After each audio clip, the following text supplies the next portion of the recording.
O planeta Terra aqueceu novamente. Quando é que isso vai parar? Né? Todo mês aquece, está aquecendo sempre. Então, quando que isso vai acabar? E olha, vem cá, aqueceu? Quando é que aqueceu? Bom, vamos falar isso nesse vídeo. Eu peço a você que já deixe o dedo no like e vem comigo que vamos lá.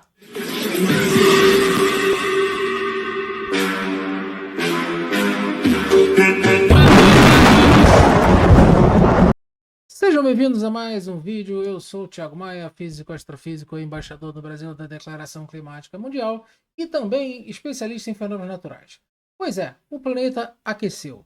Aqueceu com o resultado de março de 2025, que foi o último mês que passou, então são os últimos dados de temperatura que nós temos. Nós vamos ver aqui vários dados mostrando as temperaturas e tal, e explicar justamente o que aconteceu com esses dados, o que vem acontecendo. Só que esse é aquele vídeo que eu peço a sua ajuda. E claro, né, o seu like, né? Like não chega a boleto. E por quê? Porque esse é aquele vídeo que vai estar, né, fora da monetização do YouTube. Tá? Vai cair naquela monetização limitada ou não monetizada.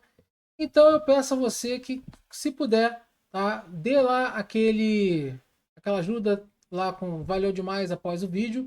E olha, eu vou lançar hoje aqui uma novidade que eu ia falar amanhã, mas eu vou lançar logo hoje aqui, agora. Né? Quem fizer valeu demais de pelo menos R$ 5, eu vou fazer um vídeo short explicando a pergunta que vocês fizeram. Então, R$ 5 de valeu demais, vai valer um vídeo short respondendo a sua pergunta. Beleza? Combinado? Então, quem puder, ajude o canal que você vai receber em troca um conteúdo premium, como sempre. Então, vamos para esse conteúdo premium top aqui. Vamos lá, tá aqui ó, a temperatura para o mês de março. Março de 2025 fechou com a temperatura 0,58 graus Celsius acima da média histórica. Então tinha dado uma caída e deu 2 pontinhos aqui de subida, 2 meses seguidos de subida. Pois é, né? Nós tivemos o fim do Laninha, agora nós estamos lá com a neutralidade e isso aí tudo tem uma certa influência, né, na temperatura, até porque nós ainda estamos sob a influência do vulcão Tongarronga Rapai, que entrou em erupção lá em 2022 e que pode ficar, como eu falei, até 10 anos. Vocês não ouviram errado. 10 anos eu já expliquei isso daqui, tá? Porque ele hidratou a estratosfera, hidratando a estratosfera, ele simplesmente ele causa um feedback positivo que aumenta a temperatura. Eu me lembro que no dia da explosão, quando eu soube que tinha atingido a estratosfera e era um vulcão submarino, eu falei que a temperatura do planeta iria aumentar de 0,3 a 0,6. E por enquanto eu estou acertando tremendamente. E nós saímos de um El Ninho muito forte, onde nós tivemos um pico. Esse pico aqui que nós tivemos foi do El Ninho junto com o vulcão. Aqui nós tivemos El Ninho, aqui nós tivemos El Ninho, aqui nós tivemos El Ninho. Tá? Picos para baixo aqui foi aquele Laninha plurianual. Tá? Então tivemos um Laninhazinho aqui, fraquinho, né? Laninha, Laninha. Então, beleza, vamos lá. Porque a primeira coisa, vamos ver alguns dados aqui com relação às temperaturas, com base, né, claro, para pegar o satélite OH, que é da Universidade de Alabama, tá? Lá nos Estados Unidos, ele fornece dados para a NASA e tal. Só que eu gosto de pegar o satélite porque são as medidas que são mais precisas. Quando a gente pega, por exemplo, o Copérnicos, lá o Copérnicos, o que ele faz? Ele pega a medida de satélite mais medida de base, né? Daquelas bases que estão, por exemplo, no solo, né? E são contaminadas com, por exemplo, com ilhas de calor, tal, então se dá sempre uma temperatura maior. O satélite ele faz varredura e capta a radiação emitida da superfície. Então, quando ele faz essa varredura no globo todo, ele está pegando essa temperatura e está transformando, né, fazendo os cálculos, pegando o modelo dele, fazendo os cálculos para dar essa média mensal. Beleza? Então, por isso que eu gosto do satélite, porque ele não fica contaminado com efeito de calor. E simplesmente ele pega só lá, né, a radiação que é liberada pelo planeta.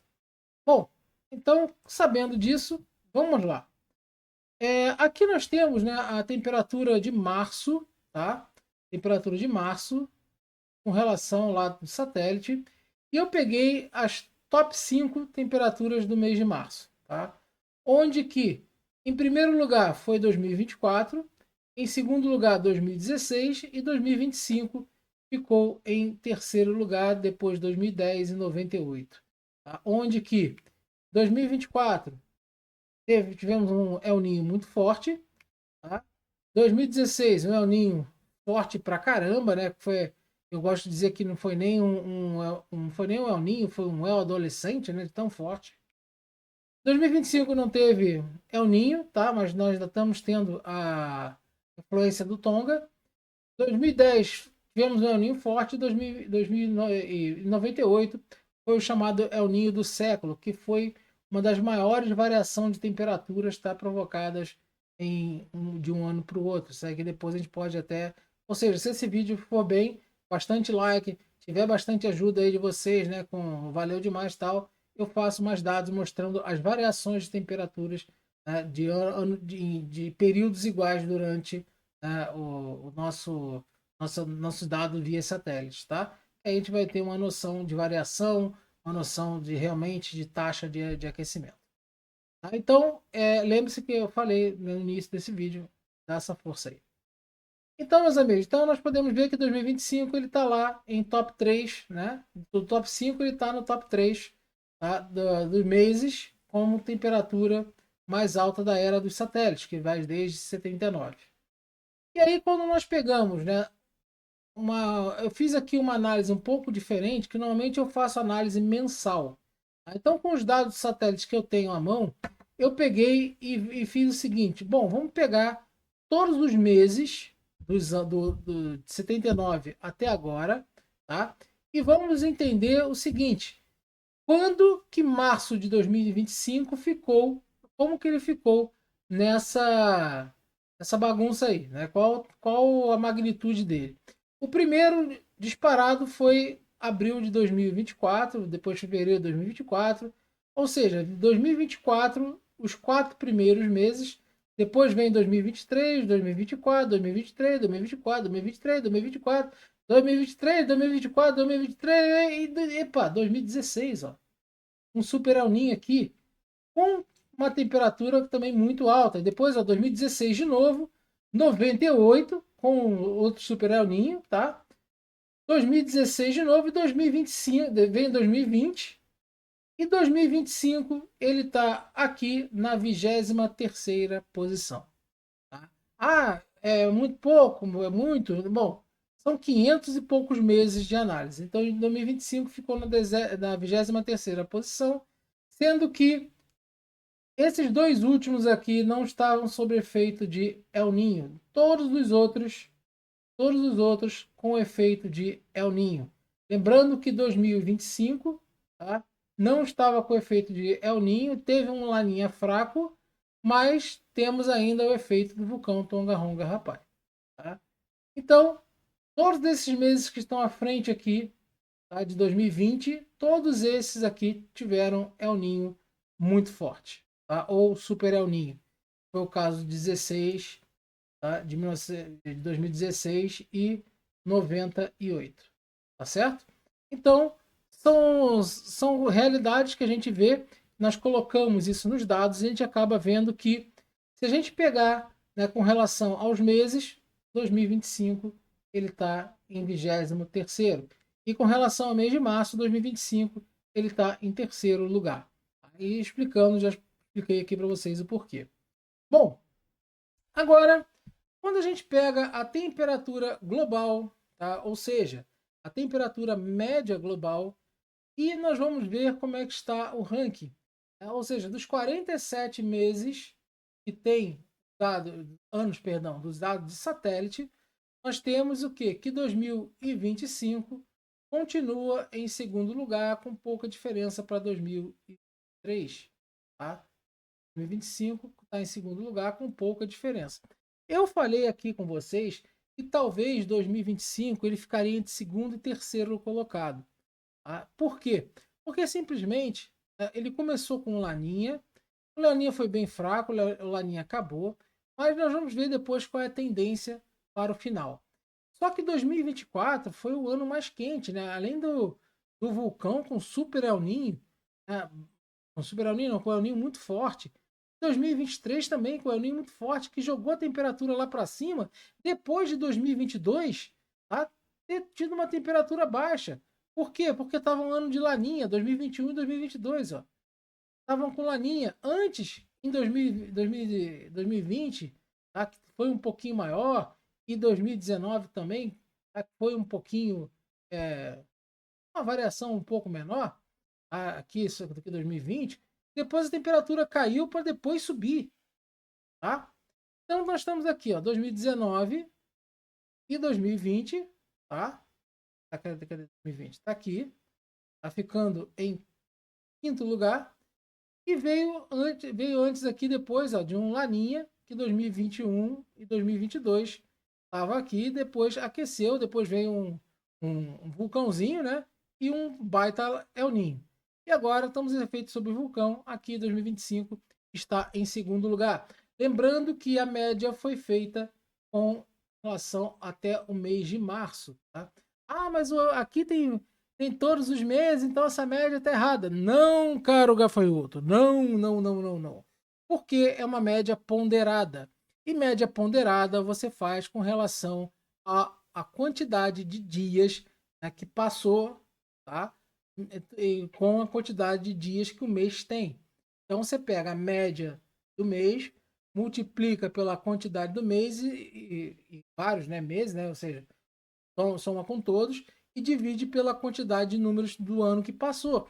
Então aqui foram 366 dias, foi ano bissexto, e aqui, né, foram 31 com 31, né, dá 62 com 28, 90 dias. Tá?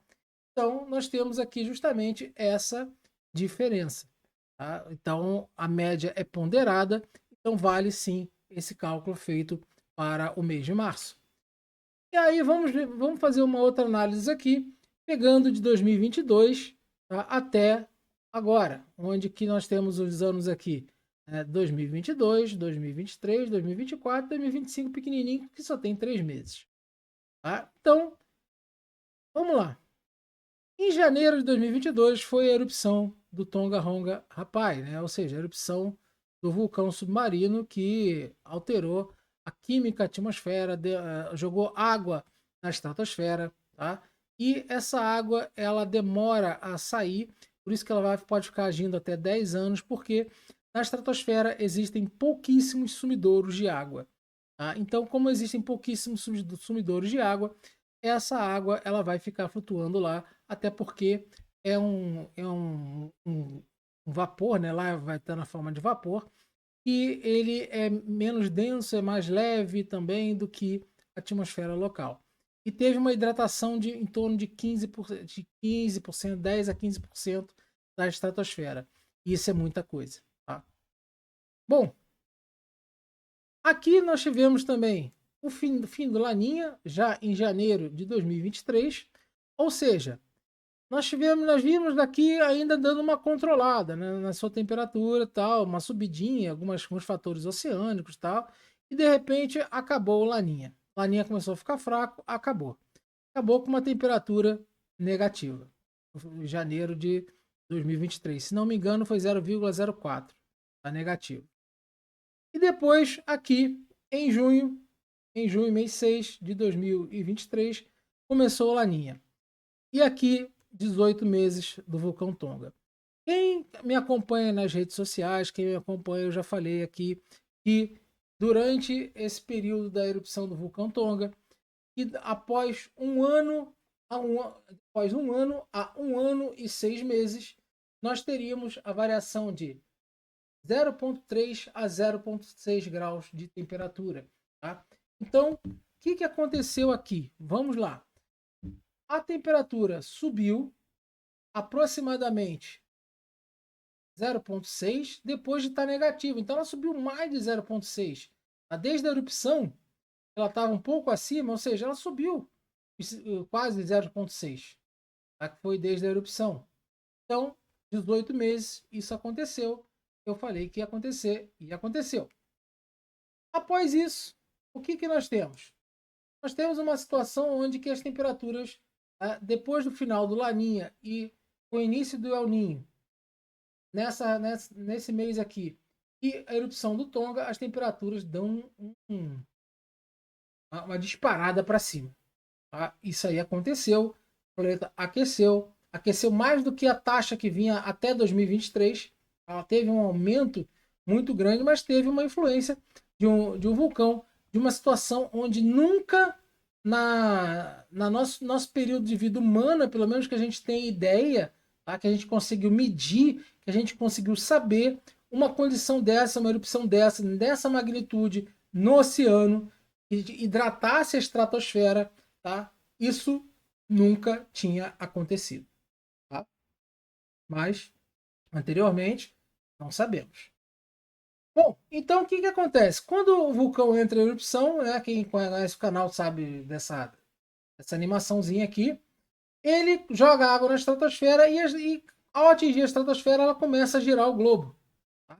Começa a girar o globo, começa a girar o globo e começa a ter os feedbacks positivos através de todo o globo. E isso joga a temperatura lá para cima, tá? Junto com o El Ninho. Tá? Junto com o El Ninho. Ou seja, essa hidratação ela ajudou a esquentar, sim, o nosso planeta. Onde que nós vemos aqui também, né, um gráfico que eu fiz na época em julho de 2024, tá? Eu tive o trabalho de marcar onde que tudo que está vermelhinho para cima aqui, ó, tudo que está vermelhinho para cima foi El Ninho. E aqui nós tivemos o El Ninho e o vulcão também, né, Tonga Ronga Rapai, que jogou mais ainda para cima. E tudo que está aqui em azul, ciano, sei lá, verde, ou seja, você fale a cor que vocês quiserem. Tá? Tudo que está para baixo aqui foram épocas de laninha. Só que esse daqui foi o Monte Pinatubo, que entrou em erupção ali entre 90 e 91 e depois jogou a temperatura do planeta para baixo em meio grau. Tá? Lembrando que a diferença de um vulcão que está na parte continental para um vulcão oceânico é que na parte continental o que ele faz? Ele joga as cinzas, ele joga os aerossóis lá para riba, né? Lá para a estratosfera, e o Sol vai batendo e reflete. Ele funciona meio, vamos dizer assim, muito entre aspas, como um espelhinho, né? Então ele vai refletindo essa radiação que iria entrar para aquecer a atmosfera e acaba derrubando essa temperatura. Tá? Por isso que um vulcão, que quando ele entra em erupção, e é uma erupção muito forte, normalmente pliniana, né, que joga muitos gases lá para cima, ele esfria a atmosfera, tá? Ele esfria o planeta. Agora, quando é um vulcão que está dentro d'água e hidrata a atmosfera, lá a estratosfera, aí, meus amigos, o efeito é oposto. Ele tem um feedback positivo da radiação ultravioleta que vai quebrando a água, tá? E tem outros fatores envolvidos aí na química atmosférica, mas sim, ele provoca um feedback positivo aquecendo a troposfera, certo? Então, voltando aqui aos nossos dados, né, porque a gente vai terminar de analisar rapidamente aqui. Então, nós tivemos isso aqui, né, que foi visto lá até o slide passado, onde que nesse período de agosto, tá, até abril, mais ou menos, março, né, nós tivemos um El Niño muito forte. Tá? Nós tivemos um El Niño muito forte. Depois, o El Niño foi perdendo força e teve um fim do El Niño. Teve um fim do El Niño aqui. Só que o nosso querido vulcão ainda continuava, né, atuando. Porque não tem sumidouro na estratosfera, não tem sumidouro de água na estratosfera, é muito, muito, muito pouco. E o feedback positivo da radiação continua atuando. Só que foi aos poucos, foi diminuindo e de repente entrou um laninha fraco aqui.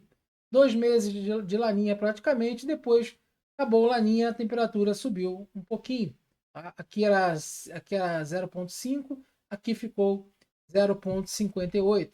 Então, o que aconteceu desde abril até agora? A temperatura caiu. Tá? A temperatura, no caso, né, média mensal, ela vem caindo e no caso, a taxa de aquecimento do planeta continua ainda positiva. ela continua ainda em 0,15 graus Celsius por década. Tá? O que acontece? A gente só vai falar que o planeta vai parar de aquecer quando a taxa de aquecimento, tá? Quando a taxa de aquecimento ela cair e ficar negativa. O que pode acontecer com essas variações de temperaturas, né, que a gente vê que desceu um pouco, tal, começa a descer, começa a vir com temperaturas menos altas, né? Então o que acontece? Você pode diminuir a taxa de aquecimento, mas o planeta continua aquecendo. Tá? E existem pesquisas que mostram que o nosso planeta está aquecendo a uma taxa média constante já há pelo menos uns 30, 40, 50 anos. Tá? Pelo menos tem pesquisas publicadas na Nature que falam desde a década de 90, outras desde a década de 70 e 80. Então, essa taxa, como nós estamos vendo aqui no gráfico, está tirada por satélite. Agora, eu falei em janeiro o seguinte, que 2025 não ia ser o ano mais quente. Lembram disso? Tá? Eu mostrei lá, falei por quê. E o El Ninho não voltou. O Laninha acabou. E aí? Como é que vai ser? Essa aqui, tá, é a previsão da NOAA com relação às probabilidades, tá, do ENSO, né? Ou seja, do El Ninho, né? Do El Ninho ou Laninha, ou seja, El Ninho Oscilação Sul, que é o nome do fenômeno. E a gente pode ver que a maioria do ano ele ficará neutro, a probabilidade de ficar neutro, mas só que tem uma chance de, no final do ano, entre outubro, novembro e dezembro, aproximadamente a mesma chance de ter laninha e de ter um neutro. O El Ninho a chance é bem menor. Então, pode ser que no final, no trimestre final desse ano, tá, volte um laninha. Ou seja, na época de verão do hemisfério sul e inverno no hemisfério norte. Se isso for confirmado, tá? Se isso for confirmado, aí a gente pode depois fazer falar o que pode acontecer, porque El Ninho no verão aqui diminui chuvas, tá? E Laninha no verão aqui diminui chuvas no centro-sul e sudeste, tá? E aumenta as chuvas no nordeste e também na região norte. Então, nós teríamos essas situações se realmente isso acontecesse. No hemisfério norte, ia ser aquela situação de um frio, né, um pouco fora do comum. Beleza? Então, era isso que eu queria falar com vocês hoje. Espero que tenham gostado. Então, não esqueça daquele nosso acordo. Esse vídeo provavelmente não vai estar, tá, como muito bem visto, tá, pelo algoritmo, justamente por falar de um, vamos dizer assim, de uma sensibilidade, né, lá que os anunciantes não gostam muito. Então eu peço a vocês que ajudem, contribuem aí com o Valeu Demais. E lembrando que a partir de hoje, a partir desse vídeo, a partir de R$ 5 no Valeu Demais, eu respondo com shorts. Tá? Então se fizer uma pergunta, eu respondo com shorts. Então quem puder, ajude para poder continuar trazendo esse conteúdo Premium Top. E pode pedir vídeo aqui pelo LivePix a partir de R$ 25, que olha, sexta-feira, amanhã, vai ter um vídeo que foi pedido pelo LivePix. Beleza? Então é isso aí. Valeu, galera. Muito obrigado. Até a próxima.